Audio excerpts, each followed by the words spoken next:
Hey guys, tonight we're diving into the world of footwear, specifically the art of the cobbler, and that muted leather scent that comes with steady stitches and concentration.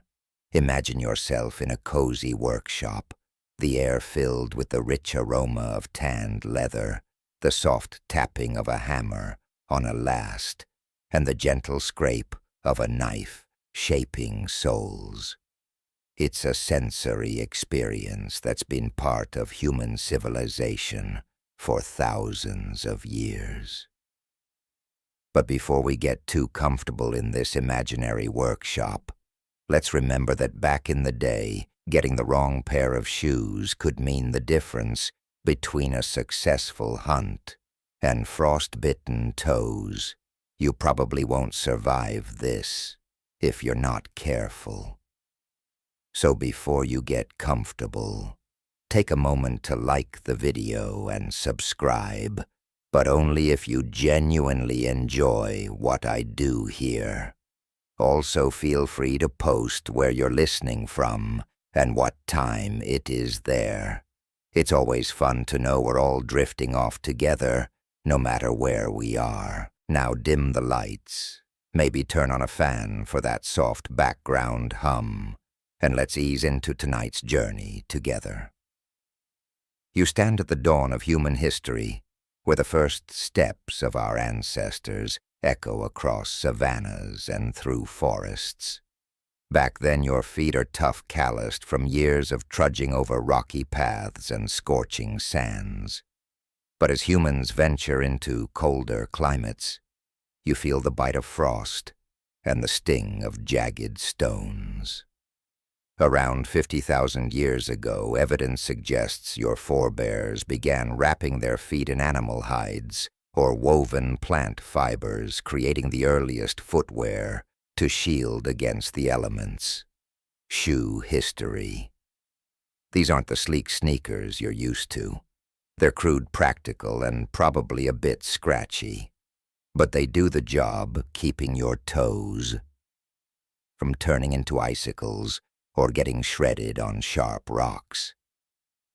Fast forward to about 10,000 years ago, and you're standing in what will one day be Oregon. In 1938, archaeologists uncover a treasure in Fort Rock Cave sagebrush bark sandals dated to 7,000 to 8,000 BC, the oldest known shoes in the world. Shoe Wikipedia.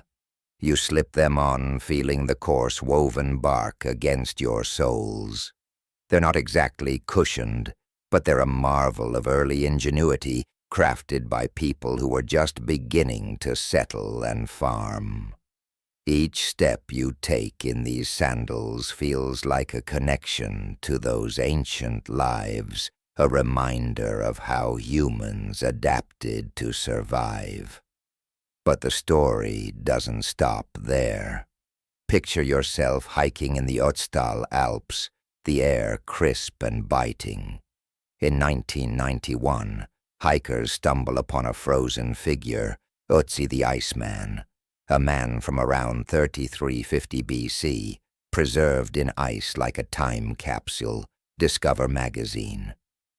You crouch down to examine his boots, crafted from bear and deer skin stuffed with hay for insulation and laced with sinew.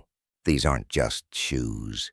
They're a testament to prehistoric craftsmanship designed to keep Ötzi warm in the brutal alpine cold. You can almost feel the weight of those boots, the leather creaking as you imagine trudging through snow. It's mind-boggling to think that thousands of years ago people were already engineering footwear this sophisticated. And then there's the Irani one shoe, found in a cave in Armenia in 2008. This 500-year-old leather shoe, dating to around 3500 BC, is the oldest known leather shoes timeline.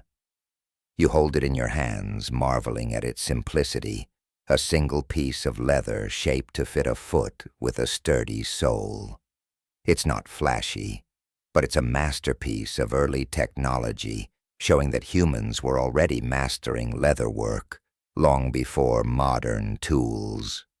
You can almost smell the faint earthy scent of that ancient leather, a hint of the muted leather scent that defines the cobbler's world. Now here's where things get a bit murky. Historians still argue whether footwear was common as early as 40,000 years ago. Some point to skeletal evidence changes in toe bone structure that suggest regular shoe-wearing bellatory. Thinner toe bones in ancient skeletons hint that feet were protected, unlike the thicker bones of barefoot walkers. But others say this evidence is shaky, and we should stick to physical finds like the Fort Rock sandals or Ötzi's boots for solid proof. It's like an academic cage match with researchers duking it out over bones and artifacts, trying to pin down when humans first decided bare feet weren't cutting it. Here's a quirky tidbit to lighten the mood in ancient Rome. Your shoes could spill the tea on your social status. Footwear Wikipedia. Picture yourself as a Roman patrician strutting through the forum in dyed ornate leather shoes, probably showing off a bit. Meanwhile, your plebeian buddy clomps along in hobnailed boots, sounding like a one-man percussion band. And the slaves. They're barefoot, probably muttering about how they'd trade a day's labor for a decent pair of sandals. It's a footwear-based class system, and you can bet the patricians weren't swapping shoes with anyone. Let's add a little humor here. Imagine you're an ancient hunter trying to sneak up on a deer in those sagebrush sandals. One wrong step and crunch, the bark snaps louder than a twig, and your dinner bolts. You'd probably wish for some stealthier shoes, right? Or picture Ötzi lacing up his boots and thinking, "These are great, but I bet they'd look better in red." Okay, maybe not, but it's fun to imagine even prehistoric folks had a sense of style. You slip on those sagebrush sandals again, feeling their rough texture. They're not comfy by today's standards, but they were a game changer for early humans. Each step you take echoes the ingenuity of those who came before, turning raw materials into protection. Or picture yourself with Ötzi's boots, the leather soft but sturdy, the hay insulation scratching slightly as you trek through the Alps. These early shoes weren't just about survival. They were the first steps toward the cobbler's craft, where every stitch tells a story.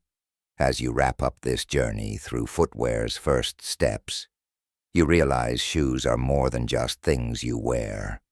They're a reflection of human resilience, creativity, and even social order.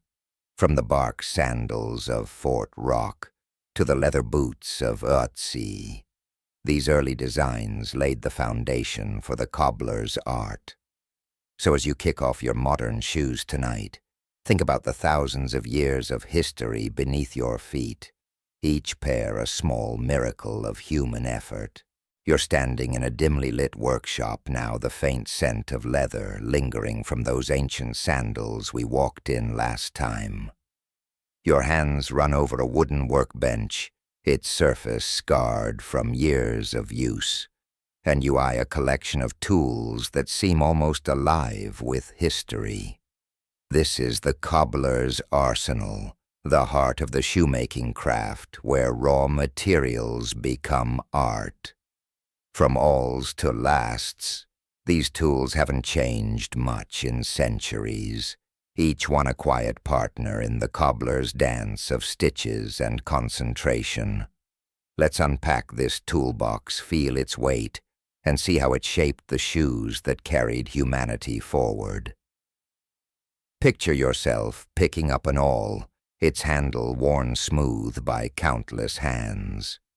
This simple pointed tool, used since ancient Egypt around 3000 BC, pierces leather, with precision letting you thread sinew or waxed cord through to create sturdy seams.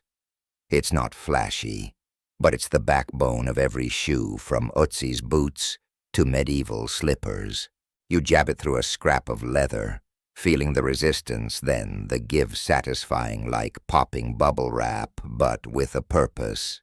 The awl's design is so perfect that even today's cobblers use versions that look nearly identical to those found in ancient tombs. Next, you grab a wooden last, a foot-shaped mold that gives shoes their form. By the Middle Ages, around the 13th century, lasts were standardized in Europe to ensure consistent sizing, a mainstream historical fact that made cobbling a more precise craft. You run your fingers over its curves, imagining the cobbler carving it to match a noble's foot.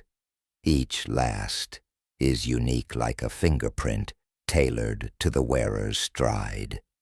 You chuckle, thinking about some poor apprentice carving lasts all day, probably muttering, "Another foot. I'm gonna need a bigger block of wood." Then there's the hammer, small but heavy, used to tap soles into place, or drive tacks through leather. You swing it lightly, hearing the soft thunk against a sole. It's not just a tool. It's a rhythm setting the pace of the cobbler's work. You can almost hear the workshop's heartbeat, tap, tap, tap, as the hammer shapes shoes that'll outlast their wearer.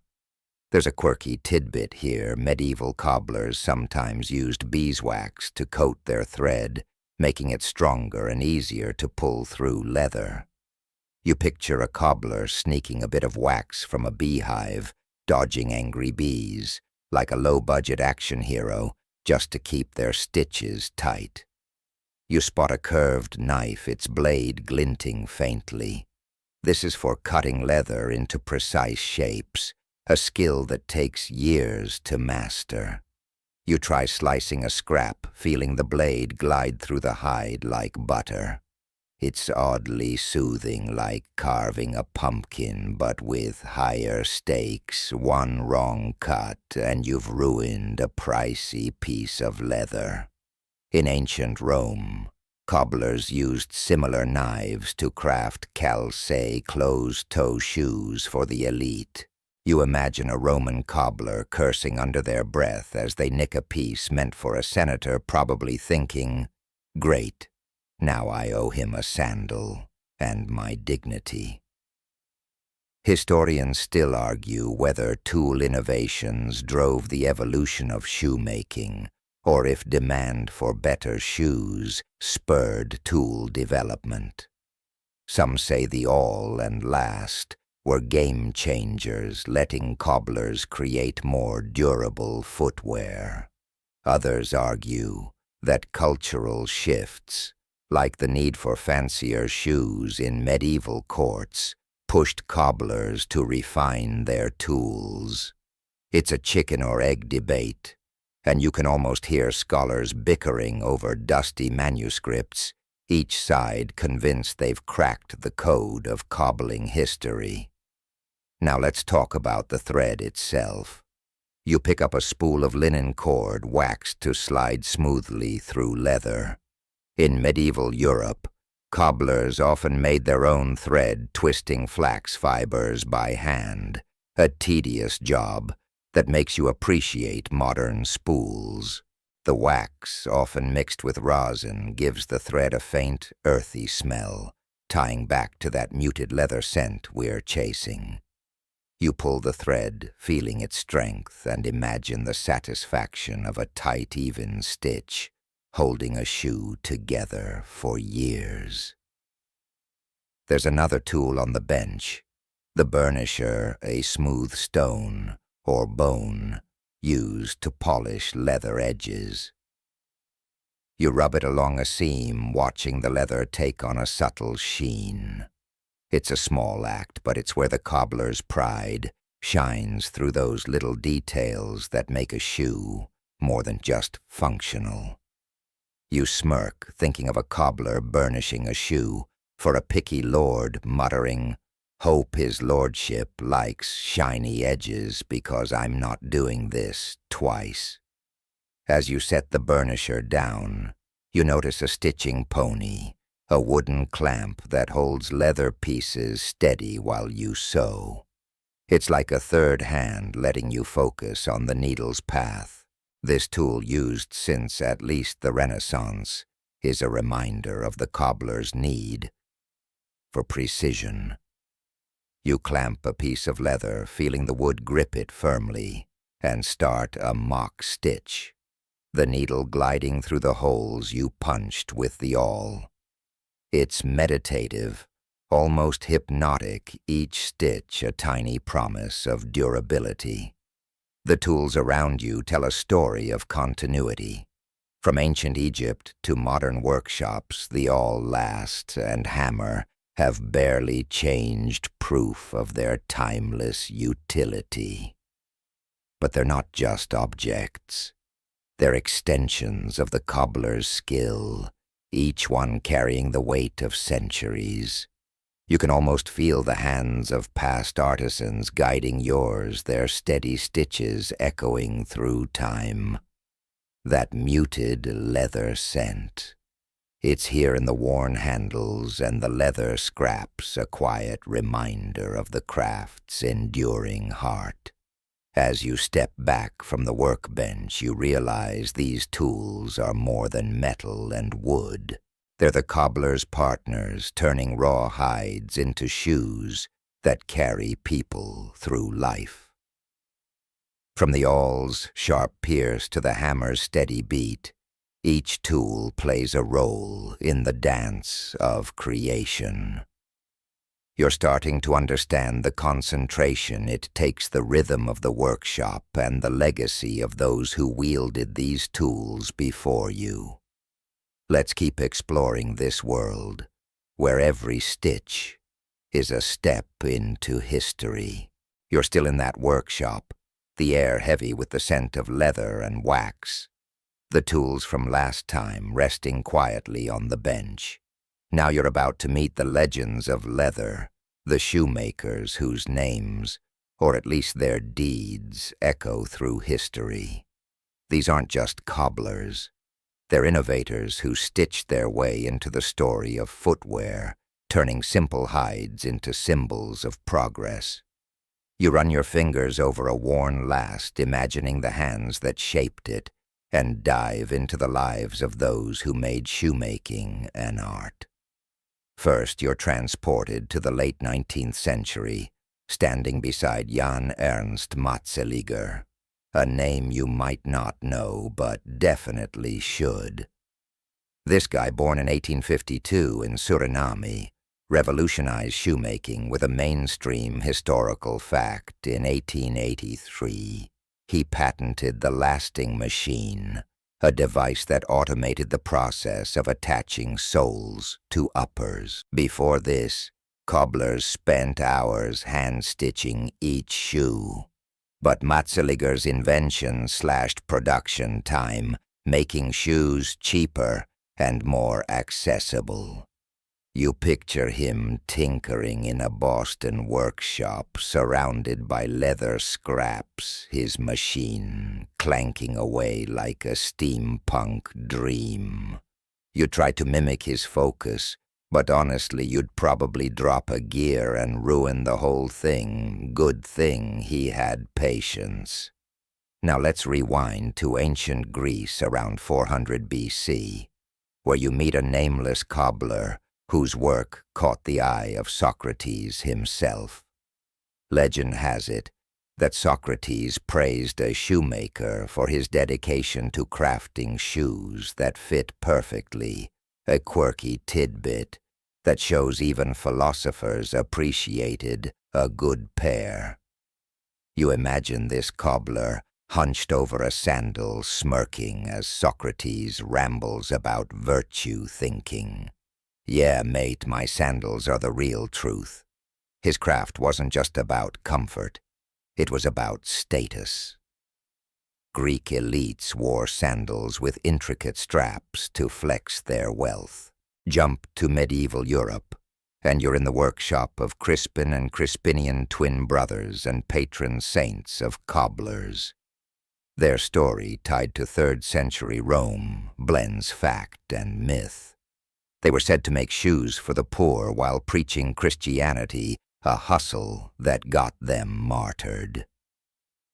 By the Middle Ages, cobblers across Europe celebrated their feast day, October 25th, with parades and feasts. You can see yourself joining the party, raising a mug of ale to these saintly shoemakers, though you'd probably spill it while trying to dance in clunky medieval boots. Historians still argue whether individual artisans like Matzeliger or collective efforts like medieval guilds had a bigger impact on shoemaking's evolution. Some say lone geniuses drove breakthroughs like Matzeliger's machine, which transformed an industry overnight. Others argue guilds with their shared knowledge and standards laid the groundwork for such innovations. You can almost hear the debate raging in some dusty university hall, scholars waving manuscripts like they're settling a bar bet. You're tempted to side with Matzeliger, but those guilds we'll meet later deserve some credit too. Let's add a quirky story to the mix. In 17th century England, a cobbler named Nicholas Lobb supposedly made a pair of boots for a giant, yes, an actual giant, or at least a very tall nobleman who paid in gold coins so big they barely fit in the cobbler's purse. You chuckle, imagining Lobb measuring a foot the size of a loaf of bread, muttering hope he doesn't step on me with these. True or not, the tale shows how cobblers were woven into local legends, their work sparking stories that outlasted their stitches. Back to Matzeliger for a moment. You're in his workshop, the air buzzing with the hum of his lasting machine. It's not just a tool, You're still breathing in that faint leather scent, the echo of Matzeliger's clanking machine, and the Greek cobbler's steady stitches lingering in your mind. Now you're stepping out of the workshop and into the bustling streets of ancient cities, medieval towns and beyond, where cobblers aren't just craftsmen, but vital threads in the fabric of society. From Egypt's sandal makers to Europe's guild artisans, you're about to see how cobblers fit into cultures across time, their work shaping not just feet, but communities. Grab a metaphorical pair of sandals and let's walk through the ages. You start in ancient Egypt around 2000 BC, where the sun beats down on the Nile's banks. Here, cobblers craft papyrus sandals for priests and nobles, their fingers weaving reeds with the precision of a poet. These sandals aren't just footwear, they're status symbols often buried with their owners for the afterlife. A mainstream historical fact, Egyptian tomb art, shows cobblers at work their tools, not unlike the awls and knives you held last time. You slip on a pair, feeling the papyrus crunch underfoot and grin. Imagine strutting into a pyramid with these, only to realize they're about as comfy as walking on cardboard. Now you're in ancient Rome, where cobblers are everywhere from dusty market stalls to upscale shops. They make calci for senators and hobnailed boots for soldiers, each pair reflecting the wearer's place in the pecking order. You watch a cobbler hammer nails into a soldier's soul, the clink ringing out like a tiny war drum. Here's a quirky tidbit. Romans sometimes used shoes in rituals like tossing a sandal at a bride's new home for good luck. You chuckle, picturing yourself lobbing a sandal at a wedding, only to hit the groom by mistake and start a family feud. Fast forward to medieval Europe around the 12th century, and you're in a crowded town square. Cobblers are respected artisans often organized into guilds. More on those next time. They're not just making shoes. They're mending them, ensuring peasants and knights alike can keep walking. You spot a cobbler repairing a farmer's worn boots, his needle flashing in the sunlight. These guys are the unsung heroes of daily life, keeping society on its feet. You try to thread a needle yourself, but let's be real. You'd probably stab your finger and call it a day. Historians still argue whether cobblers held high or low status in ancient and medieval societies. In Egypt, their work for pharaohs suggests prestige, but in Rome, many were freed slaves scraping by. Some scholars say cobblers were valued for their skill, while others argue they were overlooked, stuck in the shadow of flashier trades like goldsmithing. You can imagine the debate with professors waving scrolls or PDFs, each insisting their take on cobbler clout is the right one. Let's add some humor. Picture yourself as an Egyptian cobbler crafting sandals for a picky noble who keeps sending them back because the reeds aren't divine enough. You'd probably mutter, "Mate their sandals, not a ticket to the afterlife." Or in Rome, imagine a cobbler overhearing two senators argue about whose shoes are fancier, only to whisper, "Fancy or not, you're both stepping in the same mud." It's a reminder that cobblers saw the world from the ground up, literally. In ancient China, around the Han Dynasty, cobblers crafted silk and leather shoes for the elite, often embroidered with intricate patterns. You try on a pair, feeling the silk slide against your skin, but they're so delicate you're scared to take a step. These shoes weren't for trudging through fields. They were for showing off at court. You can almost smell the leather, that muted scent mixing with the faint sweetness of silk dye, tying you back to the workshops we've visited. In medieval Japan, cobblers, or rather sandal makers, crafted geta wooden clogs with elevated soles. You clump around in a pair, feeling like you're on stilts, and laugh at the thought of trying to run in these without face planting.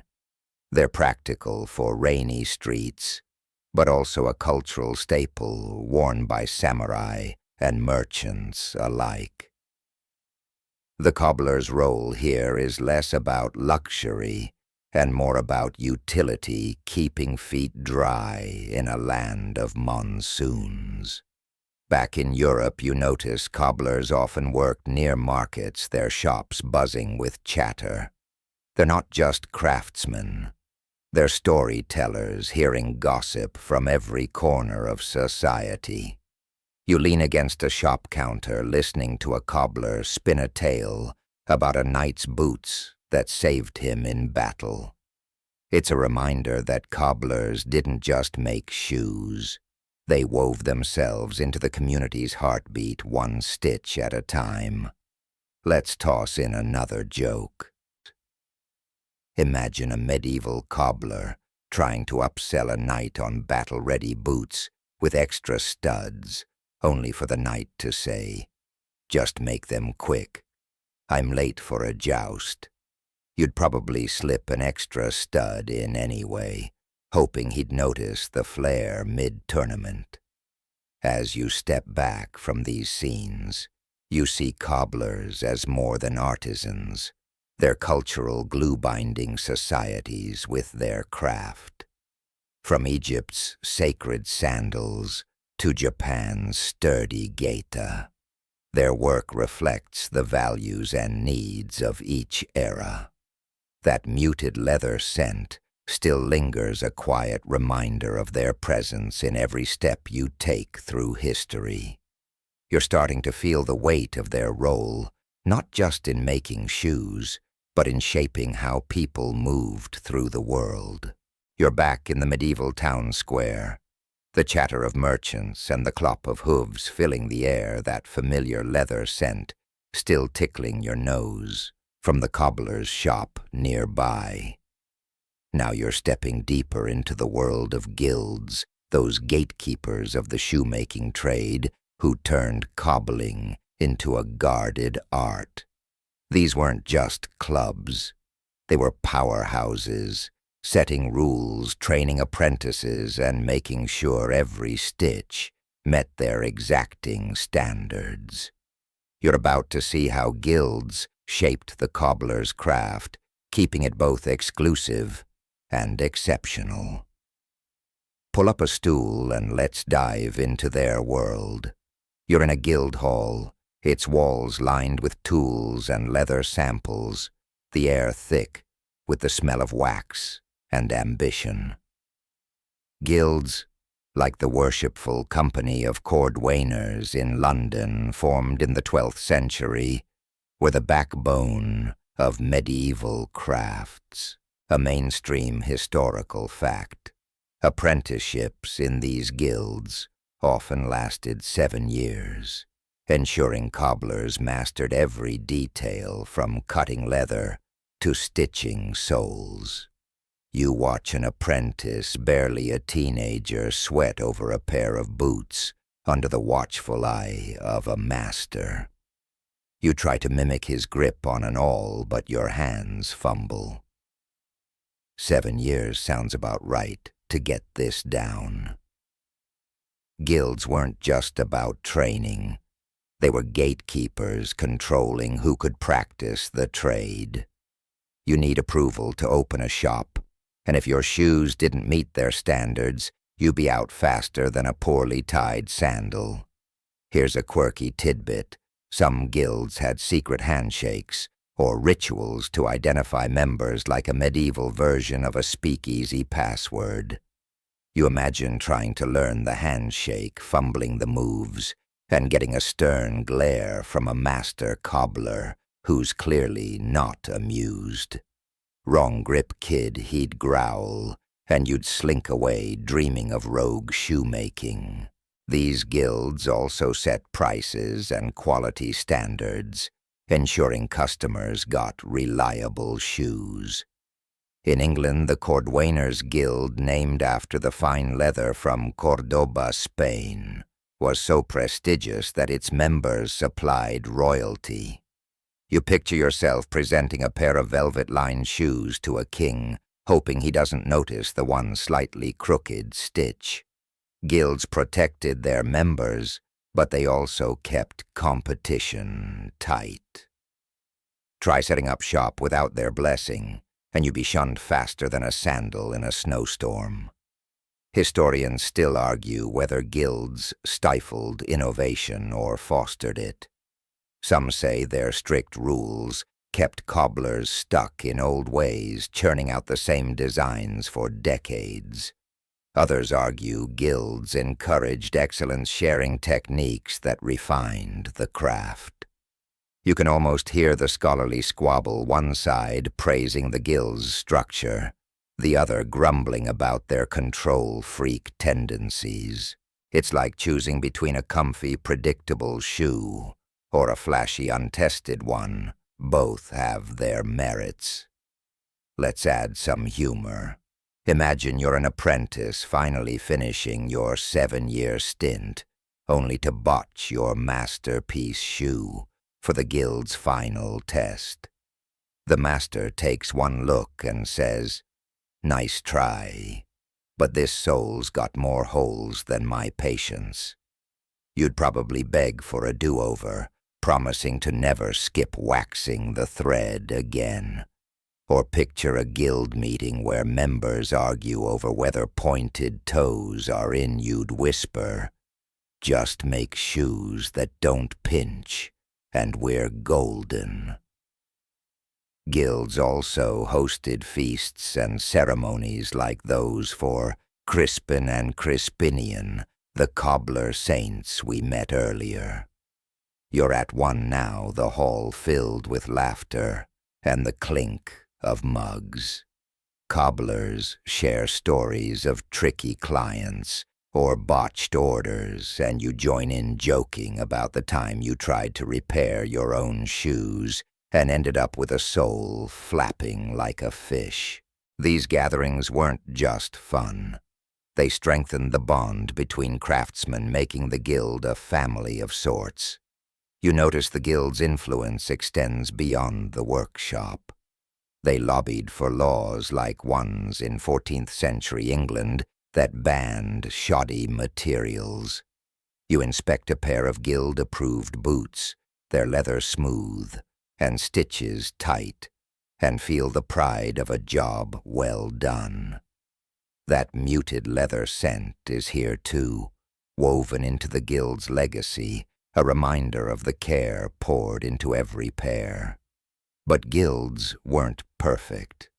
They could be exclusive, barring outsiders, or women from joining in many cases.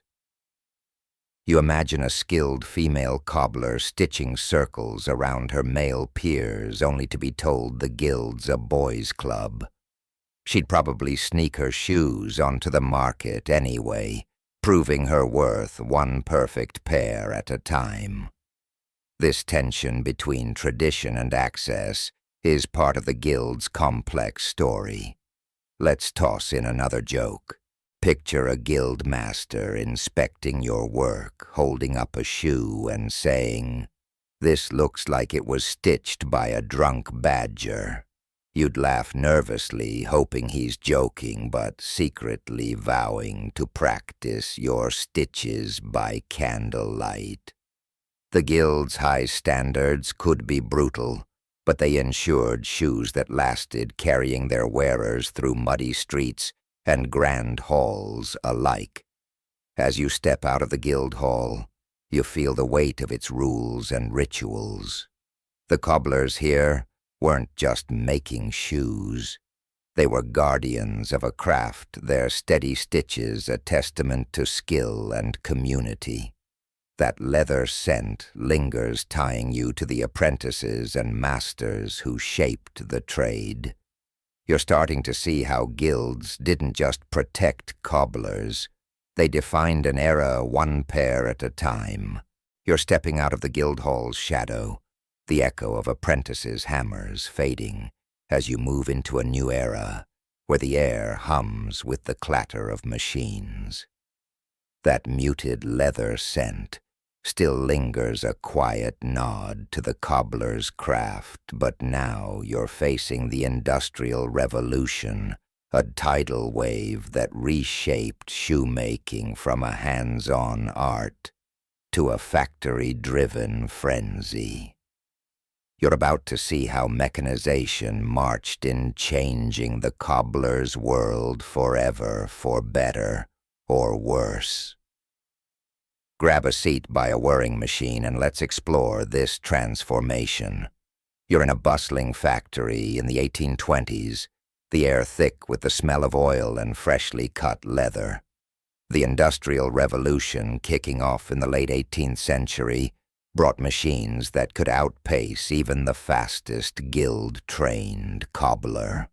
A mainstream historical fact: by the 1830s, factories in England and America were using sewing machines adapted for leather, churning out shoes at a rate no human hands could match. You watch a machine stitch a sole in minutes, a task that took hours back in the guild days. It's impressive, but you can't help feeling a pang for the quiet rhythm of hand-stitching you felt last time. These factories didn't just speed things up, they changed the game.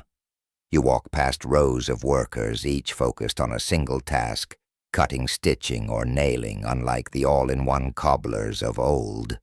The division of labor meant more shoes faster and cheaper. You pick up a factory-made boot, its stitches uniform, but lacking the personal touch of a guild artisan's work. It's like comparing a home-cooked meal to fast food functional, but you miss the love baked in. Here's a quirky tidbit. Some cobblers resisted mechanization with almost comical defiance, like a group in 19th century London who smashed a sewing machine, claiming it stole their soul. You chuckle, imagining yourself as one of those cobblers wielding a hammer and yelling, "Take that, you stitch-stealing contraption," before realizing you're out of a job anyway. Their rebellion didn't stop progress, but it shows how deeply personal the craft was to those who lived by it. Historians still argue whether mechanization improved or degraded shoe quality. Some say machines brought consistency, making sturdy shoes available to the masses. Others argue that mass production sacrificed craftsmanship, churning out flimsy shoes that fell apart faster than hand-stitched ones. You can picture the debate scholars pointing at faded busts in museum cases, one side praising affordability, the other mourning lost artistry. Your torn, cheap shoes sound nice, but there's something special about those handcrafted pairs we explored earlier. Let's add a bit of humor. Imagine you're a factory worker trying to keep up with a sewing machine that's spitting out soles faster than you can blink.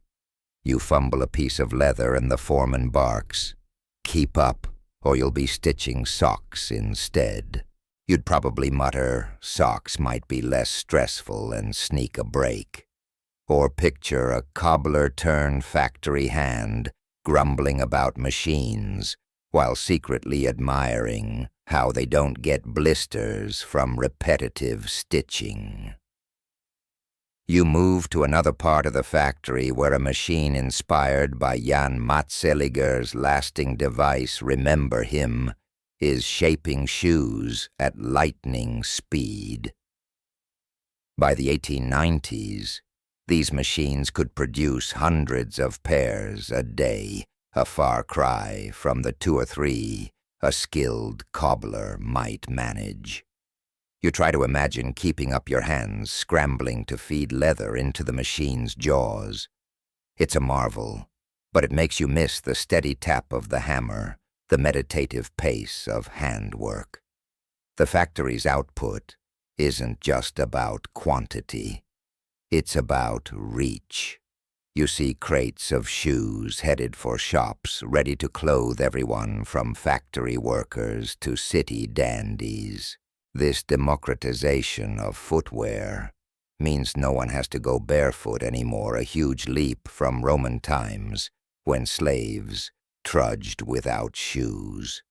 You slip on a pair of these mass-produced boots, feeling their stiffness, and wonder if they'll ever carry the same soul as Ötzi's leather boots or a guild master's creation.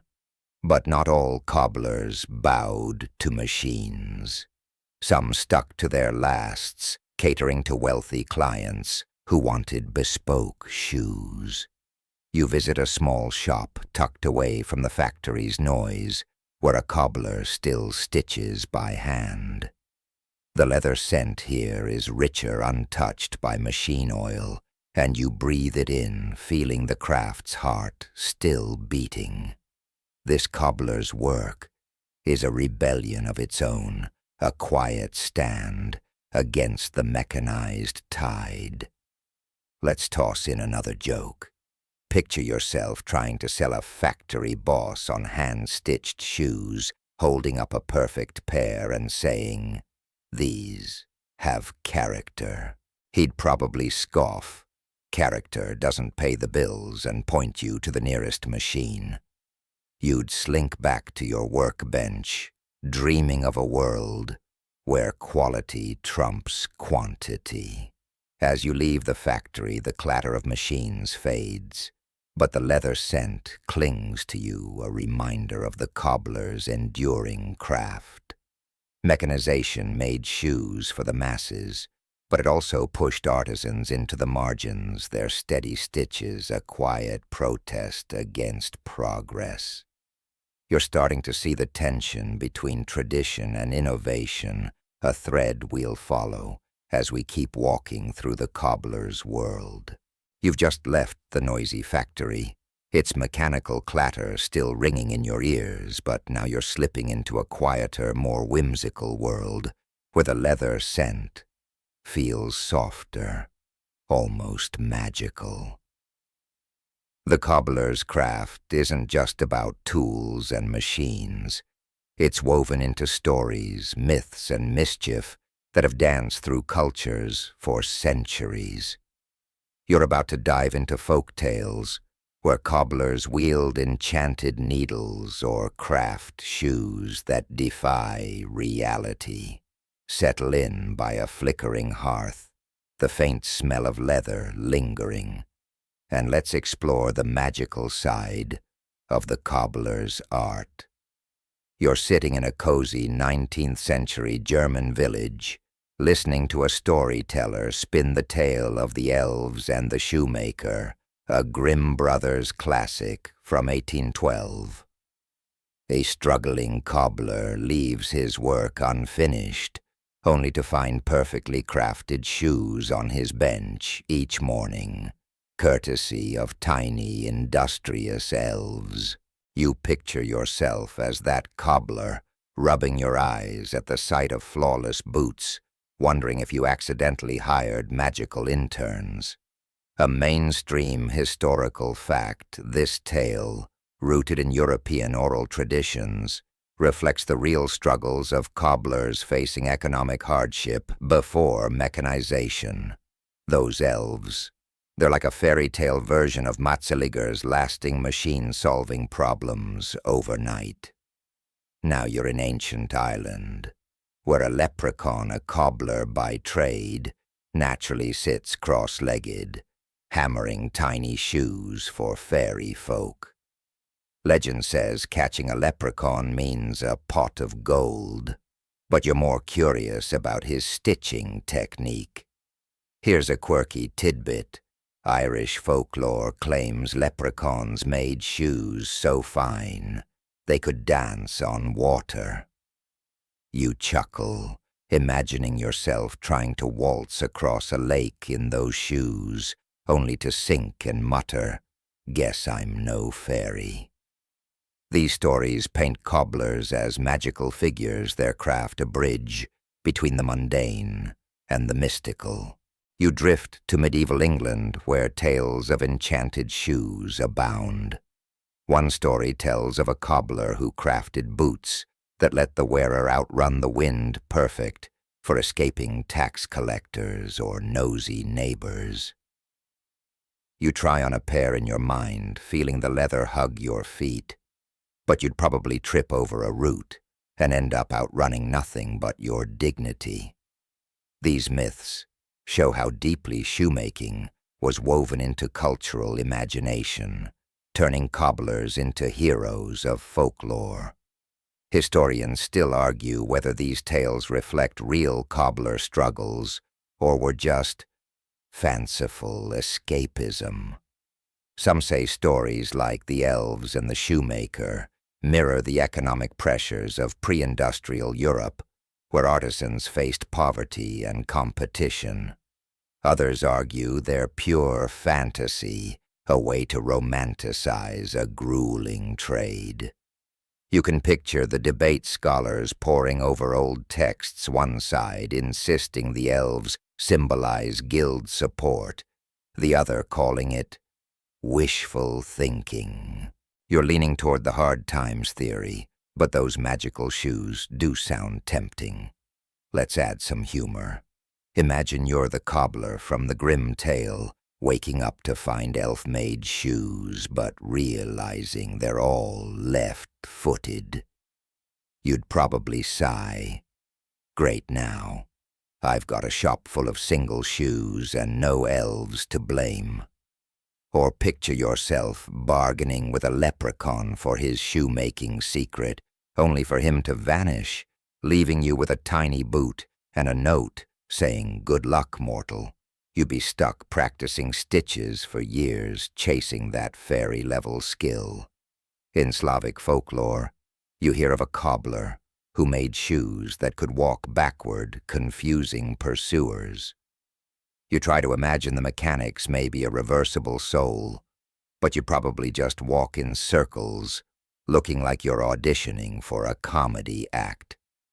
These stories highlight the cobbler's role as a problem solver, their craft bending reality in the minds of storytellers. That muted leather scent is here too woven into the tales, grounding even the wildest myths in the reality of the workshop. You shift to Norse mythology, where a cobbler-like figure crafts boots for the god Thor, sturdy enough to withstand his thunderous steps. You picture yourself measuring Thor's massive feet, nervously joking, "Hope these hold up, or I'm toast." The leather would need to be tougher than anything you've seen, but the idea of a cobbler serving gods shows how universal their craft was even in myth. Another joke for the road: imagine telling that leprechaun you want shoes that make you invisible, only for him to hand you a pair with bells on them. "Stealth mode my foot." You'd grumble, jingling with every step. It's a reminder that folklore loves to poke fun at human ambition, and cobblers with their practical magic were perfect for those tales. As you step back from these stories, you feel their warmth, like a fire on a cold night. The cobbler in folklore isn't just a craftsman. He's a wizard of sorts, his stitches carrying a spark of enchantment. From elves to leprechauns, these tales remind you that shoemaking was more than work. It was a craft that inspired wonder. That leather scent, soft and steady, ties these myths to the real workshops we've visited, blending the magical with the mundane in every pair of shoes. You're drifting away from the flickering hearth of folk tales, the whimsical tales of elven shoemakers and leprechaun stitches still dancing in your mind. But now you're back in the workshop, where the real magic happens. The air is thick with that muted leather scent, stronger now, as you stand surrounded by hides in every shade: russet, ebony, tawny. This section dives into the heart of the cobbler's craft, the leather itself, its types, and the ancient secrets of its preparation. You're about to learn how hides become the sole of a shoe, so grab a piece of leather, and let's get to it. You pick up a supple piece of cowhide, feeling its smooth grain under your fingers. Leather has been the cobbler's lifeblood since those early sandals we walked in way back in Egypt and Rome. A mainstream historical fact: vegetable tanning using plant extracts like oak bark was the dominant method by 2000 BC, creating durable leather that could withstand years of wear. You imagine an Egyptian tanner soaking hides in a pit of tannin-rich sludge, the process taking months, but yielding leather as tough as a warrior's resolve. You give the hide a sniff, catching that earthy, muted scent. Nothing synthetic here, just nature's slow alchemy.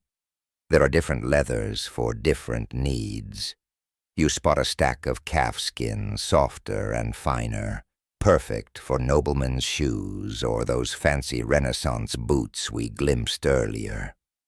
Then there's goatskin, tougher and more flexible, ideal for sandals or work-a-day boots. You try bending a piece, feeling its springy resistance, and grin. Imagine trying to make a shoe from this without the right tools. It'd be like wrestling a stubborn goat, and you'd probably lose. Here's a quirky tidbit. In some ancient cultures, cobblers experimented with exotic hides like fish skin in coastal regions, or even ostrich leather for ostentatious elites. You picture a Mesopotamian cobbler puzzling over a slippery fish skin, muttering, "This better impress the king, or I'm back to cowhide." The result, surprisingly durable shoes with a shimmer no cow could match. You'd probably try strutting in fish skin sandals only to slip and realize why cowhide stayed the classic choice. Tanning is where the real work happens. You're standing by a tanning pit now, the air sharp with the sour tang of tannins. Not quite the muted leather scent yet, but getting there. The process involves soaking hides in water, scraping off hair, and then steeping them in tannin solutions. Medieval tanners sometimes used urine or dung to soften hides, a detail that makes you wrinkle your nose. You'd probably joke, "Great, my shoes smell like a barnyard before they even hit the road." But once tanned, the leather transforms its scent, softening into that rich, earthy note you're chasing. Historians still argue whether early tanning methods harmed the environment more than modern ones. Some say vegetable tanning was sustainable, using natural materials that biodegraded. Others point out that tanneries polluted rivers with waste, even in ancient times, causing headaches for nearby towns. You can imagine the debate, with one scholar waving a study on ancient water quality, while another defends the eco-friendly side of oak bark. You're tempted to side with the river pollution argument. Those tanning pits didn't exactly smell like roses. Let's add some humor. Picture yourself as a tanner's apprentice, knee-deep in a pit of bark, and hide when your master says, "Don't drop the leather. It's worth more than you." You'd probably slip anyway, splashing tannin everywhere and earning a week of scrubbing duty. Or imagine trying to sell fish skin shoes to a skeptical noble. Trust me, they're the height of fashion. They'd probably sniff and say, "Smells like low tide to me." You move to the finishing stage, where tanned leather is oiled and polished. You rub a cloth with beeswax over a piece, watching it take on a subtle sheen, the scent now fully that muted leather glow you've been chasing. This step is where the cobbler's art shines, turning rough hide into something that feels alive. You can almost hear the leather sigh as it softens, ready to be shaped into shoes that'll carry someone through markets or battlefields. Different cultures had their tricks. In medieval Japan, cobblers used lacquered leather for geta sandals, adding durability and a glossy finish. You try on a pair in your mind, the lacquer catching the light, but you'd probably scuff them in 5 minutes flat. In Europe, cordwain leather from Spain was prized for its fine grain used for the elite's shoes. You imagine a guildmaster inspecting a cordwain pair, nodding approvingly while you're just hoping you don't spill wax on it. Another joke to lighten the mood. Imagine a tanner bragging about his new ostrich leather shoes, only for you to point out a stray feather still stuck to the sole. Fashion statement, he'd insist while you're thinking. more like a bird's revenge. It's a reminder that leather, for all its versatility, carries the quirks of its origins. As you set down the leather, you feel its story, the months of tanning, the careful selection, the transformation from raw hide to cobbler's canvas. That muted scent is more than a smell. It's the craft's heartbeat, tying you to the tanners and cobblers who worked these hides across centuries. You're starting to see leather not just as material, but as a legacy, ready to be stitched into the shoes we'll explore next. You're still holding that piece of tanned leather, its muted scent wrapping around you like a soft blanket, pulling you deeper into the cobbler's world. Now you're standing inside a workshop, not just visiting but truly there, surrounded by the sensory symphony of shoemaking. The air hums with the tap of hammers, the creak of leather, and that unmistakable smell, earthy, rich, a little sweet, that defines the cobbler's craft. You're about to immerse yourself in the sights, sounds, and smells of this space, where steady stitches and concentration weave magic. Let's step into the workshop's heart and feel its pulse. You're at a worn workbench, the wood scarred from years of awls and knives, each mark a story of a shoe born here. The leather scent is strongest now, not overpowering but grounding like the smell of a forest after rain. A mainstream historical fact. Leather's natural aroma comes from the oils in animal hides, preserved through tanning, a process perfected by medieval cobblers to ensure durability. You breathe it in, feeling the connection to every pair of shoes we've walked through, from Ötzi's boots to guild-crafted cord wains. It's not just a smell. It's the craft's soul, whispering of patience and skill. Look around. The workshop is alive with detail. You see stacks of leather, cowhide, goatskin, even a rare piece of cordwain, each piece waiting to be shaped. Tools are scattered like treasures, and all gleams in a shaft of sunlight. A hammer rests beside a half-finished boot, and a stitching pony holds a sole tight. You try tapping the hammer, mimicking the cobbler's rhythm, but your beat's off more like a clumsy dance than the steady tap-tap-tap of a master.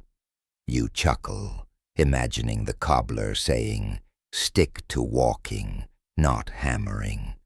The sounds are hypnotic. There's the soft scrape of a knife trimming leather, the creak of thread pulled through holes, and the occasional thud of a last being adjusted. You close your eyes, letting the sounds wash over you like an ASMR track. It's soothing, but there's a quirky tidbit. Tanning pits nearby often gave off a foul stench from urine or dung used in early processes, making the workshop's leather scent a welcome relief. You picture a cobbler wrinkling their nose at the tannery's whiff, muttering, "I'll stick to the good smells, thanks."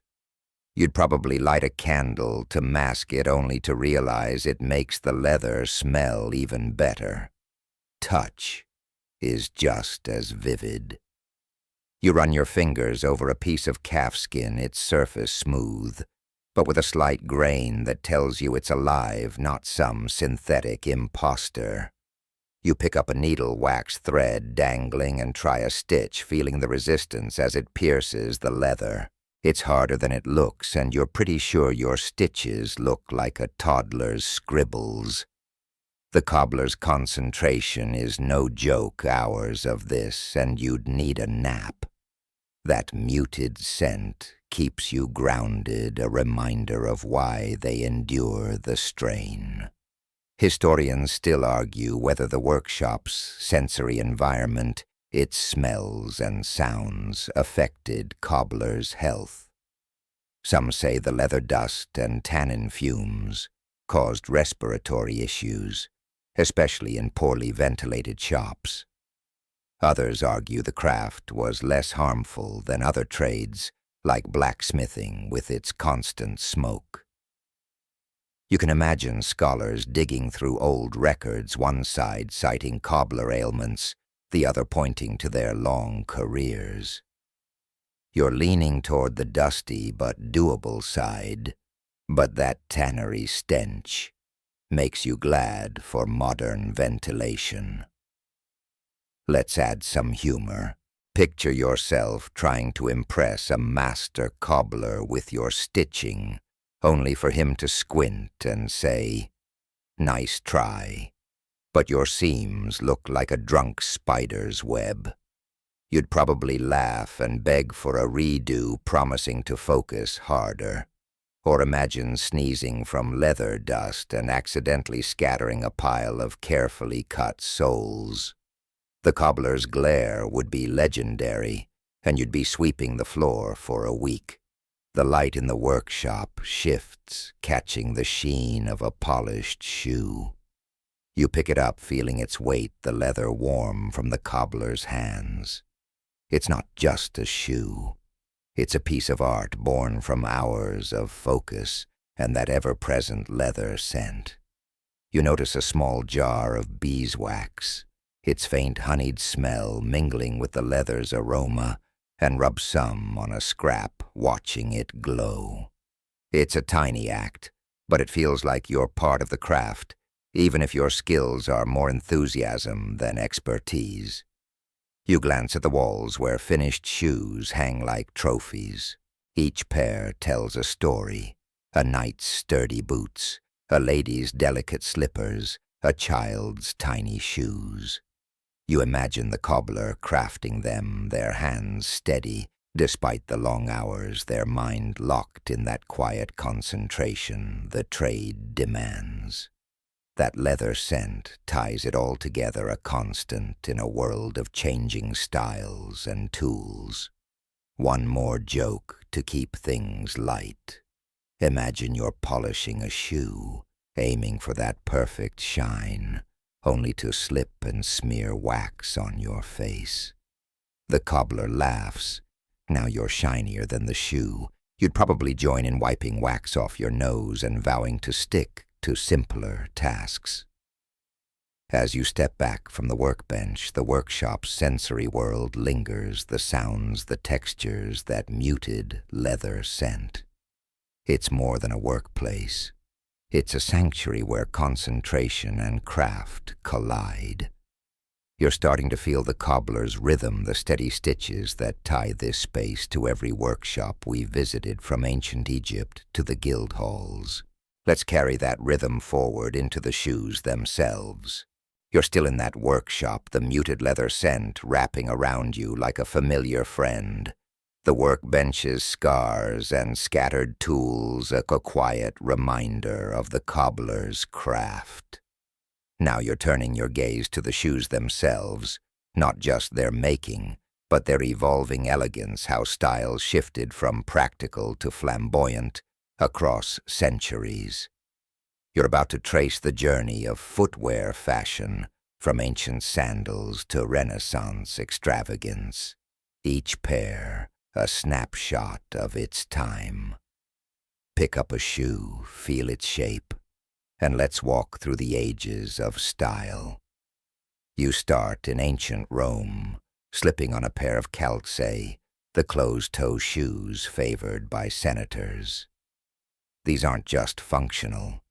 They're dyed red or black with intricate straps to show off wealth. You strut a few steps, feeling like a Roman big shot, but the stiff leather pinches style over comfort clearly. A mainstream historical fact: by the 1st century AD, Roman footwear reflected social rank, with patricians sporting ornate designs while plebeians wore simpler sandals. You can almost hear the clatter of those hobnailed soles on cobblestone streets, a sound we caught in that workshop's symphony. Fast forward to the Renaissance around the 1500s, and you're in a European court, eyeing a pair of pointed poulaines. These shoes with toes so long they sometimes curled up were the height of fashion. Here's a quirky tidbit. Some poulaines were so extreme, think a foot long, that wearers tied the tips to their knees to avoid tripping. You try walking in a pair wobbling like a tightrope walker, and laugh, imagining yourself at a Renaissance ball muttering, "Who thought this was a good idea? You'd probably trip into a duke's lap and start a fashion scandal." In medieval Japan, you slip on a pair of geta, those elevated wooden clogs we met earlier. They're practical, keeping your feet above muddy streets, but also stylish with lacquered finishes for the elite. You clump around, feeling the wood's solid weight, and grin running in these would be like sprinting on stilts. The style here is about balance, literally and culturally, blending utility with elegance in a way that feels timeless. Historians still argue whether fashion or function drove shoe style changes. Some say practical needs like protection from terrain or weather shaped early designs, while others argue social pressures, showing off wealth or status, pushed styles to extremes like those absurd poulaines. You can picture the debate scholars brandishing sketches of medieval shoes, one side insisting on utility, the other on vanity.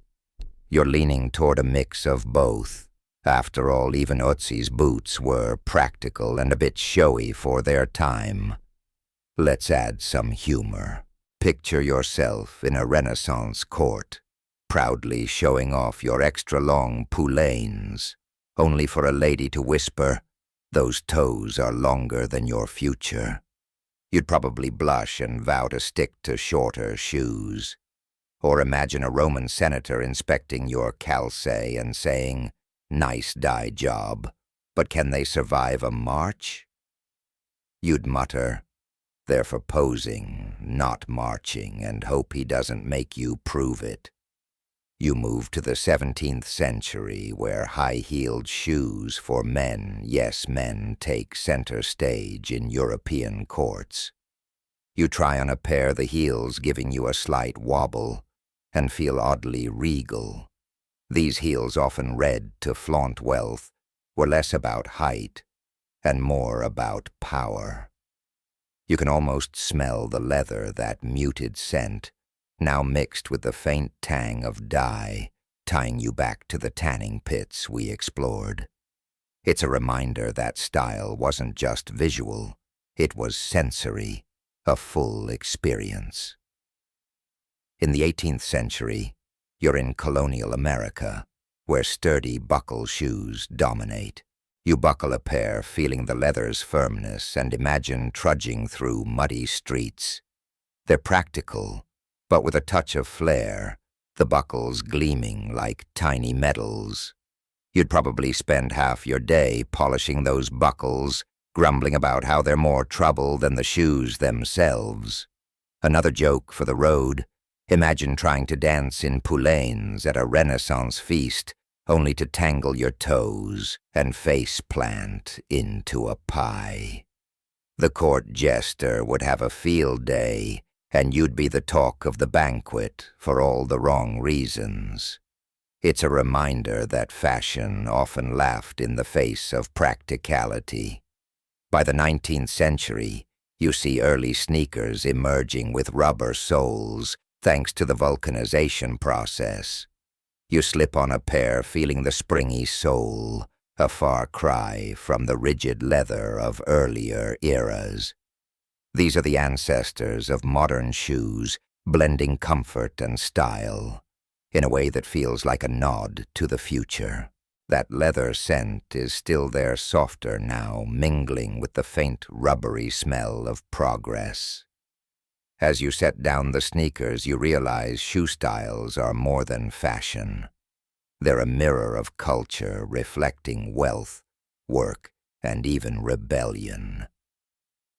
From Rome's status-driven calçae to the Renaissance's toe-tangling poulaines, each pair tells a story. That muted leather scent ties them together, a constant through centuries of change, whispering of the cobbler's steady hands behind every design. You're still surrounded by the ghosts of shoes past, from poulaines to buckle boots. Their shapes and stories, lingering alongside that muted leather scent that's become your guide. Now you're back in the cobbler's workshop, but the focus shifts from crafting new shoes to mending old ones. The cobbler's role as a repairer is just as vital, breathing new life into worn soles and frayed stitches. You're about to explore the art of mending, where concentration and skill keep footwear and the people who wear it moving forward. Pick up a needle and let's patch some history. You're at the workbench, a battered pair of boots staring up at you, their soles cracked and uppers scuffed. The cobbler's repair work is a quiet kind of heroism, saving shoes from the scrap heap. A mainstream historical fact by the 14th century European cobblers developed techniques like resoling, where a new sole is stitched or nailed over a worn one, extending a shoe's life by years. You try your hand at it, hammering a new sole into place, but your nails are crooked. Good thing the cobblers got steadier hands. You can almost hear the leather sigh in relief as it's made whole again. Mending isn't just about function. It's about connection. You see a cobbler patching a farmer's bus, each stitch a promise to keep him trudging through fields. These repairs were crucial in medieval times, when new shoes were a luxury for many. You pick up a worn sandal, its straps frayed from miles of walking, and feel the weight of its travels. That muted leather scent is here, softer, now mixed with the faint musk of wear, telling stories of muddy roads and long journeys. Here's a quirky tidbit in 16th century France. A cobbler reportedly repaired a noblewoman's slipper so well it was said to bring her luck in love. You chuckle, imagining yourself presenting the slipper like a trophy, whispering, "Wear this, and you'll be married by spring."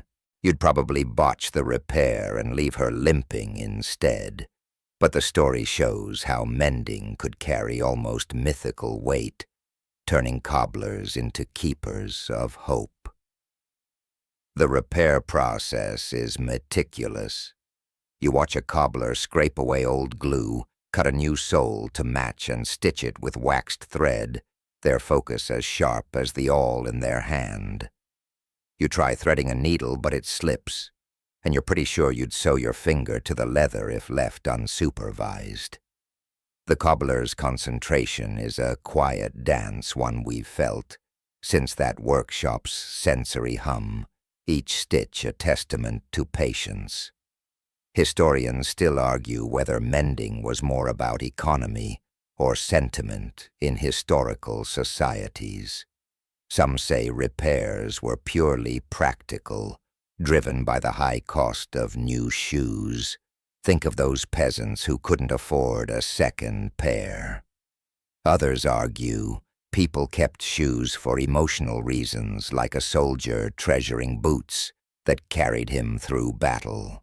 You can picture scholars squinting at patched shoes in museums, debating whether it was thrift or love that kept them stitched.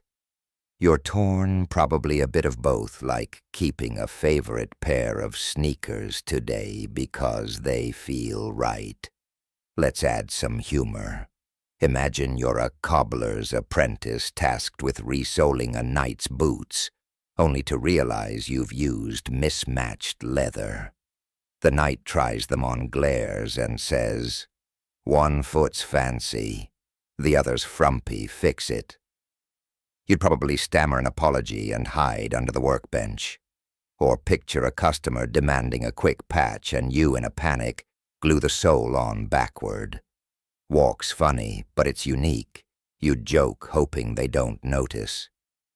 You move to another repair, patching an upper torn by a sharp rock.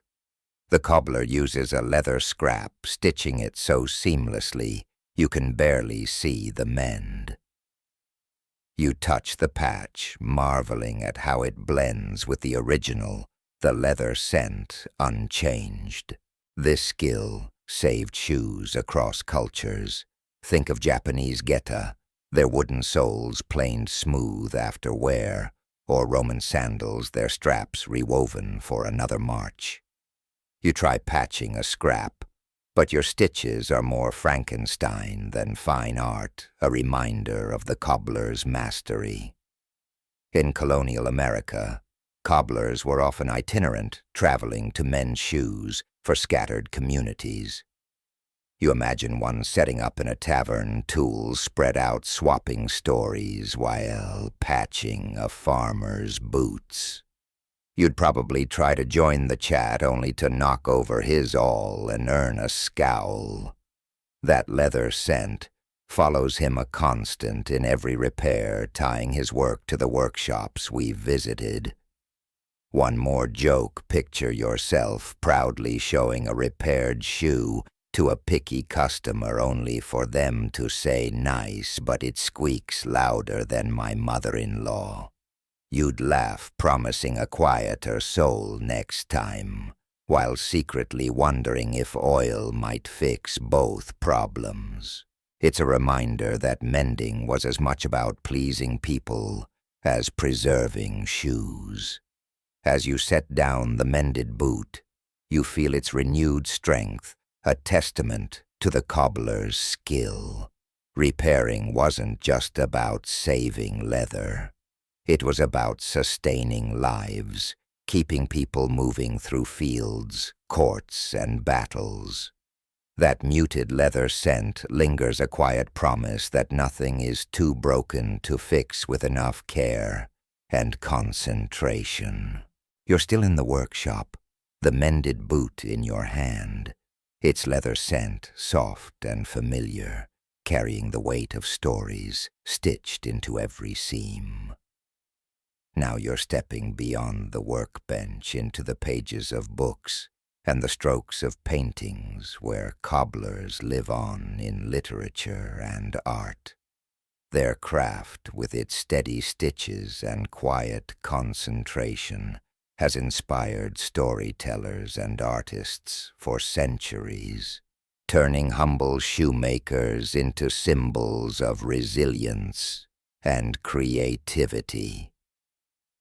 Set down the boot, pick up an old book, and let's see how the cobbler's world shines in stories.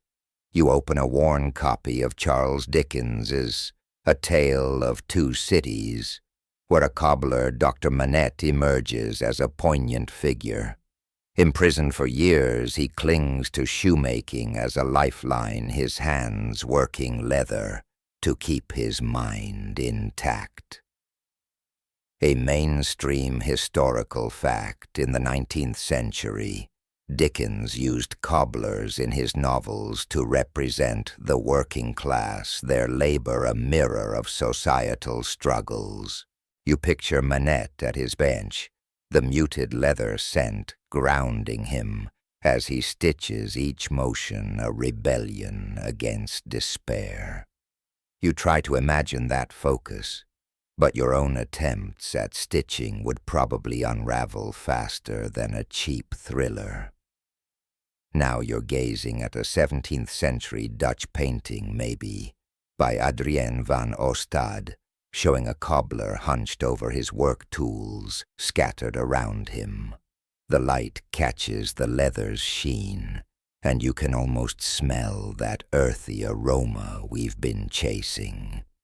These artworks immortalize the cobbler's quiet dignity, their steady hands a contrast to the chaos of the world outside. You'd probably try to pose for such a painting, only to knock over a stack of hides and ruin the artist's vibe.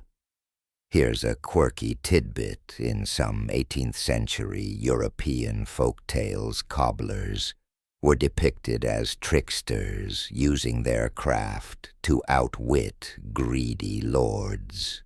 One story tells of a cobbler hiding a coin in a shoe's sole to smuggle it past tax collectors. You chuckle, imagining yourself trying that trick, only to forget which shoe holds the coin and spend hours dismantling your own work. Next time I'll just use a wallet, you'd mutter, shaking your head at your own cleverness gone wrong. Literature doesn't just celebrate cobblers, it humanizes them. In Hans Christian Andersen's The Shoes of Fortune, shoes carry magical properties, but it's the cobbler's skill that sets the stage. You imagine crafting a pair of those enchanted shoes, hoping they'd make you dance better, though you'd probably still trip over your own feet. The cobbler's role in these stories isn't just practical, it's transformative, their stitches weaving dreams into reality. Historians still argue whether literary and artistic portrayals of cobblers were accurate or romanticized. Some say Dickens and others exaggerated the cobbler's struggles to tug at readers' heartstrings, painting them as noble sufferers. Others argue these depictions were grounded in truth, reflecting the real hardships of artisans in a mechanized world. You can picture the debate scholars flipping through yellowed pages, one side calling it poetic license, the other insisting it's gritty realism. You're leaning toward realism. Those workshops we visited felt too raw to be pure fiction. Let's add some humor. Imagine you're a cobbler in a Dickens novel, trying to impress a critic with your latest pair, only for them to say nice. But it's no plot twist. You'd probably snap, "I make shoes, not stories," and go back to your awl. Or picture yourself in that Dutch painting posing proudly with a hammer, only for the artist to sigh. Less grinning, more grit. You're a cobbler, not a court jester. You'd try to look somber, but a smirk would probably sneak through. In medieval ballads, cobblers sometimes appear as unsung heroes, crafting shoes for knights or mending boots for pilgrims. You hear one now, the singer's voice weaving a tale of a cobbler who saved a town by making shoes that never wore out. You try to picture the stitching technique, but your own attempts would probably produce shoes that fall apart by lunch. That leather scent, though, ties you to the ballad's hero, its muted warmth, a constant in every story. You flip to another tale, this one from Russian folklore, where a cobbler's kindness, repairing a beggar's shoes for free, earns him a magical gift. You'd probably try the same, hoping for a reward, only to realize your gift is a pile of extra repair work. The story's charm lies in the cobbler's quiet generosity, a theme that echoes through art and literature, making their craft more than just a job. One more joke. Imagine you're in a story crafting a pair of lucky shoes for a hero, only for them to complain. They're great, but they squeak like a rusty gate. You'd laugh, promising to oil them while secretly wondering if the hero's just bad at walking. It's a reminder that, even in stories, cobblers dealt with picky customers. As you close the book and step back from the canvas, you feel the cobbler's presence in every page and brushstroke. Their craft, with its steady stitches and that muted leather scent, inspired artists and writers to see beauty in the everyday. These stories don't just preserve the cobbler. They elevate them, making their work a symbol of endurance and care that resonates across time. You're stepping away from the pages and paintings, the cobbler's story still vivid, that muted leather scent clinging to you like a memory of Dickens' Manette or a trickster's coin-hiding soul. Now you're back in the workshop's reality, where the romance of stories meets the grit of daily life. The cobbler's trade wasn't all steady stitches and quiet concentration. It was a battle against scarcity competition and the relentless march of time. You're about to confront the challenges cobblers faced across centuries, the struggles that tested their skill and spirit. Pick up a worn awl, and let's face the trials of the trade. You're in a medieval workshop, the air heavy with the familiar leather scent, but the cobbler's brow is furrowed. Leather shortages were a constant headache, sometimes caused by plagues that decimated cattle or wars that disrupted trade, a mainstream historical fact in 14th century Europe. The Black Death slashed livestock populations, making quality hides scarce and forcing cobblers to charge more or use inferior materials. You inspect a thin, patchy piece of leather, imagining the cobbler's frustration as they try to stretch it into a decent pair of boots. You'd probably grumble, "This hide's thinner than my patience," and hope the customer doesn't notice the difference. Competition was another hurdle. You're in a bustling 17th century market where cobblers jostle for customers alongside tailors and smiths. Guilds, as we saw, controlled quality, but also limited who could set up shop, leaving unlicensed cobblers to scrape by in back alleys.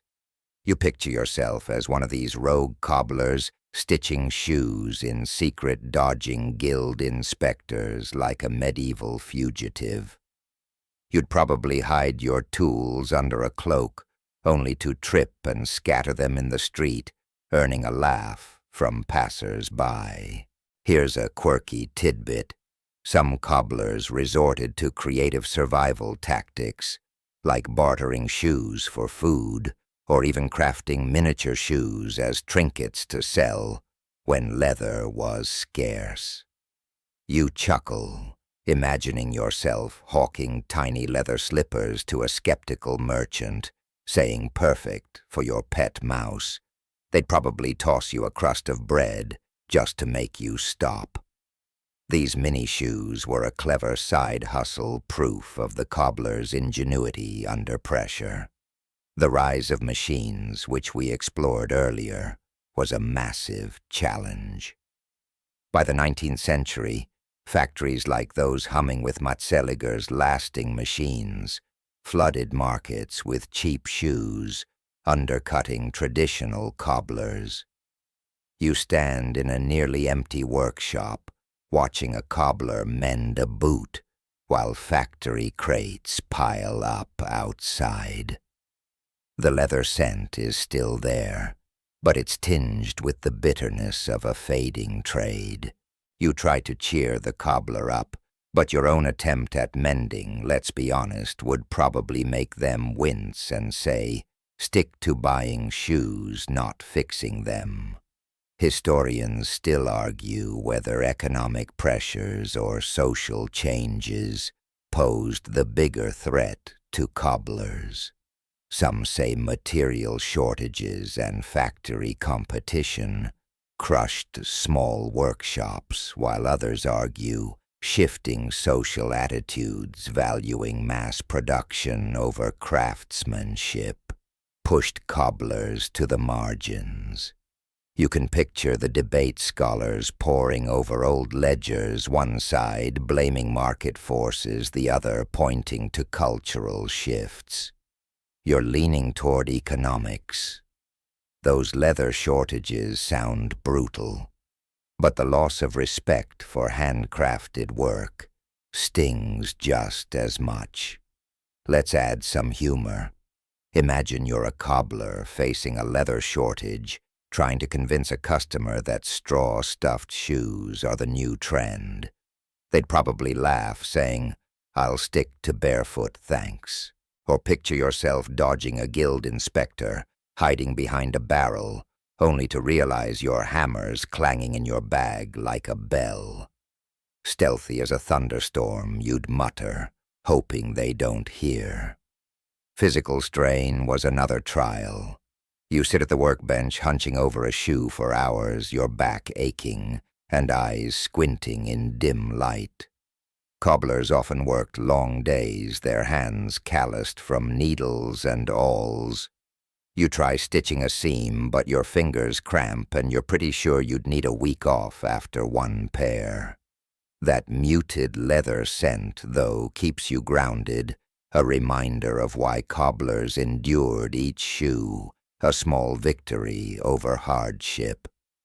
In colonial times, cobblers faced supply chain woes, relying on distant tanneries or imported leather. You imagine one waiting for a delayed shipment, pacing the workshop, muttering, "If that ship doesn't arrive, I'm stitching socks instead." When it finally does, the leather's scent is like a sigh of relief, ready to be shaped into shoes that'll carry someone through another season. One more joke picture. A customer complaining about a pricey repair and you, the cobbler, saying, "You think this is expensive? Try buying my patience." They'd probably pay up just to avoid your next quip. It's a reminder that cobblers needed wit as much as skill to navigate their challenges. As you set down the awl, you feel the weight of the cobbler's struggles. Scarce materials, cutthroat competition, and the relentless push of progress. Yet that muted leather scent lingers, a quiet testament to their resilience. They kept stitching, mending, and creating their steady hands, defying the odds. You're starting to see the cobbler not just as a craftsman, but as a survivor, their work a thread of hope through centuries of trials. You're still feeling the weight of the cobbler's struggles, the echo of scarce leather and factory competition lingering like a faint ache, but that muted leather scent pulls you forward, guiding you to a brighter corner of the story. Now you're stepping into the present, where modern cobblers keep the ancient craft alive, their steady stitches defying a world of mass-produced sneakers. You're about to meet artisans who blend tradition with today's demands, crafting shoes with the same care we felt in medieval workshops. Grab a polished boot, breathe in that familiar scent, and let's explore the cobblers of today. You're in a small, sunlit shop in a bustling city, the kind tucked between coffee bars and boutiques. The workbench is familiar awls, lasts, and waxed thread scattered just like centuries ago. But there's a laptop in the corner, humming with orders from around the globe. A mainstream historical fact. The demand for bespoke handcrafted shoes has surged since the 2000s, with artisans in places like London and Tokyo, catering to clients who value quality over quantity. You watch a cobbler measure a customer's foot with a laser-like focus, their hands moving with the same precision we saw in guild halls. You try to mimic their grip on a measuring tape, but your clumsy attempt would probably size a foot for clown shoes. These modern cobblers aren't just making shoes, they're preserving a legacy. You pick up a pair of hand-stitched Oxfords, the leather so smooth it feels like a handshake from history. The scent is there, muted, earthy, with a hint of polish, tying this shop to every workshop we've visited from Rome to the Renaissance. These artisans often train for years, some apprenticing under masters in Europe or Japan, carrying forward techniques that would make Crispin and Crispinian nod in approval. Here's a quirky tidbit. Some modern cobblers use social media to showcase their work, posting videos of stitching or dyeing leather in vibrant colors like electric blue. You chuckle, imagining a medieval cobbler trying to film a TikTok, fumbling with a smartphone and muttering, "This better get me more than 3 likes." You'd probably try filming your own stitching only to end up with a blurry mess and a caption like, "Nailed it." Literally. These videos bring the craft to new audiences, proving that even ancient skills can go viral. The challenges haven't vanished. You see the cobbler sorting through premium hides, their cost, a reminder that quality leather is pricier than ever. They compete with fast fashion giants, churning out cheap shoes just like the factories we visited in the 19th century. Yet these artisans thrive by offering something machines can't: individuality. You try on a bespoke boot, feeling its perfect fit, and realize why people pay a premium. It's like the shoe was born knowing your feet. Historians still argue whether traditional shoemaking can survive in a digital age. Some say bespoke craftsmanship is a niche market doomed to shrink as automation advances. Others argue the growing demand for sustainable, unique goods ensures its future. You can picture the debate scholars citing Ötzi sales versus factory output, one side predicting a cobbler renaissance, the other a slow fade. You're rooting for the artisans that leather scent feels too vital to vanish. Let's add some humor. Imagine you're a modern cobbler proudly showing a client a handcrafted pair, only for them to say, "Nice, but can you make them glow in the dark?" You'd probably laugh, suggesting glow-in-the-dark laces as a compromise, or picture yourself trying to post a stitching video online only to get comments like, "Cool, but my sneakers were $20. You'd roll your eyes, muttering, "Enjoy your soles falling off in a week." You notice a cobbler using a new technique, 3D printed, lasts for precise fits, blending old craft with modern tech.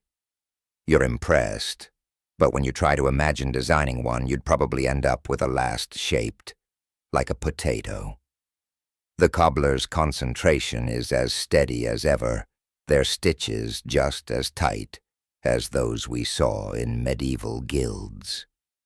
That muted leather scent ties it all together, a bridge between past and present, grounding every innovation in tradition.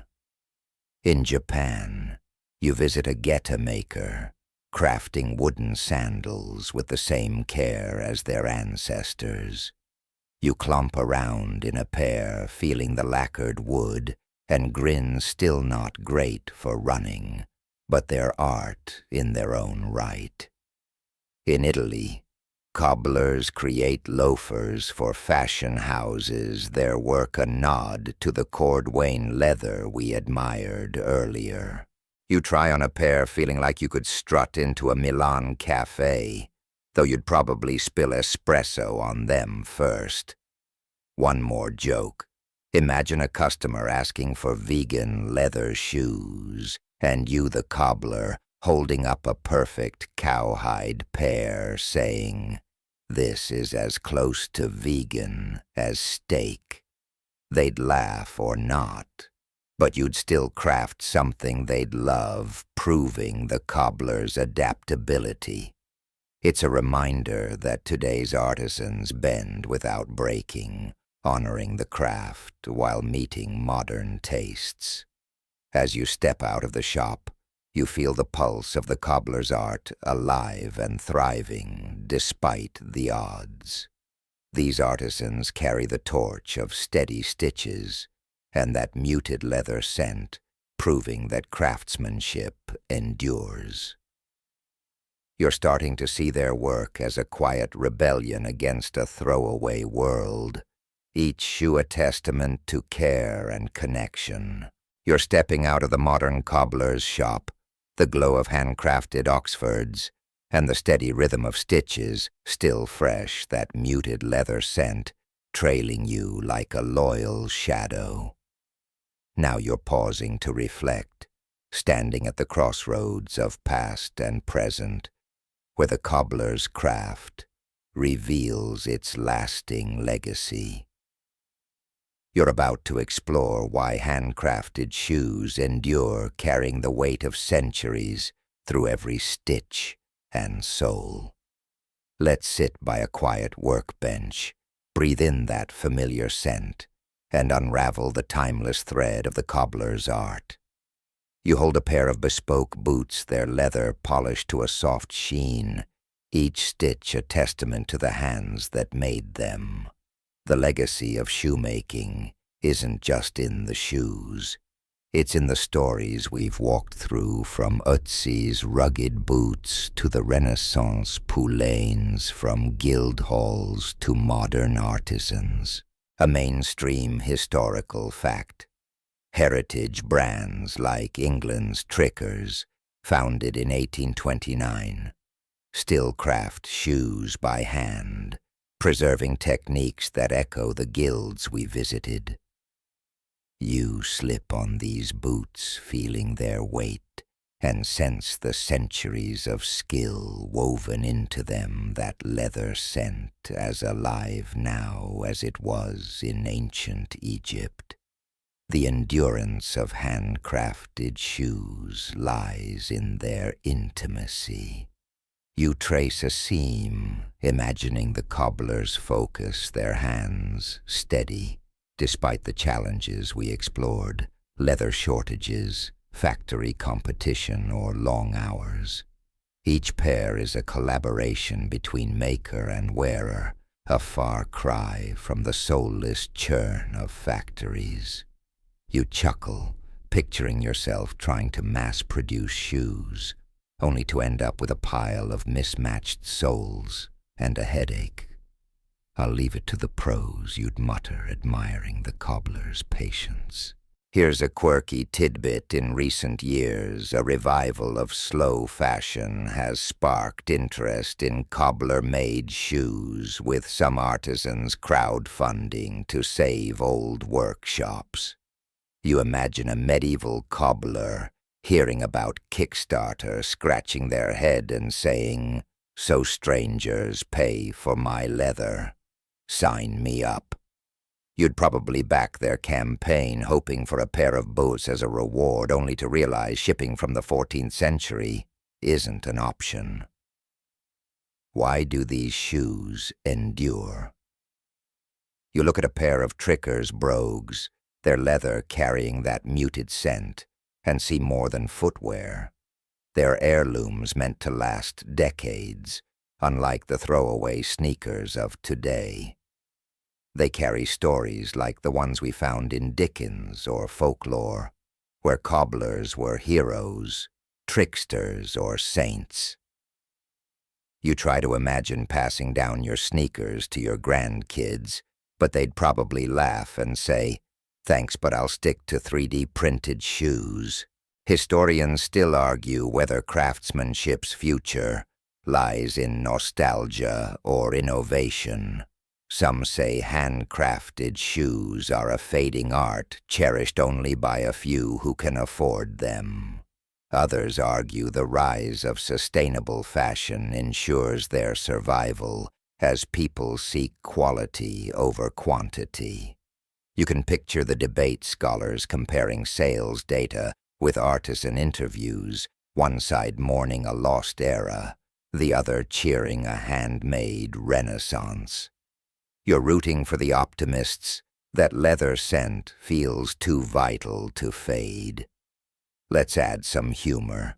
Imagine you're a cobbler pitching a heritage brand to a modern buyer saying, "These shoes last a lifetime," only for them to reply, "Great, but do they come with Wi-Fi?" You'd laugh, promising to stitch in a signal booster next time. Or picture yourself trying to restore an old pair of guild-made boots, only to realize you've glued the sole upside down. "New style, who's with me?" you joke, hoping no one notices. That muted leather scent ties it all together, a thread through time. You breathe it in, remembering the tanning pits, the guild halls, the modern shops, all united by this craft. Handcrafted shoes endure because they're more than objects. They're a promise of care, a defiance of disposability. You set the boots down, feeling their legacy, and realize the cobbler's art is a quiet rebellion stitching history into every step. Now let's slow things down. Let the world soften around you. You're sitting by that workbench, the tools resting quietly, the leather scent fading into a gentle whisper. The stories we've walked through Ötzi's boots, the elves' magic, the modern cobbler's steady hands, settle like dust in a sunbeam, warm and calm. You close your eyes, picturing a pair of shoes, their stitches tight, their leather worn but strong, carrying you through time. There's no rush here, no factories or deadlines, just the rhythm of the cobbler's craft, steady as a heartbeat. The scent lingers soft and earthy, wrapping you in its embrace, a reminder that some things, care, skill, connection, never fade. Let the workshop's hum fade. Let your thoughts drift and sink into the quiet, where every stitch is a lullaby guiding you to rest. Sleep well, knowing the cobbler's legacy walks on step by gentle step.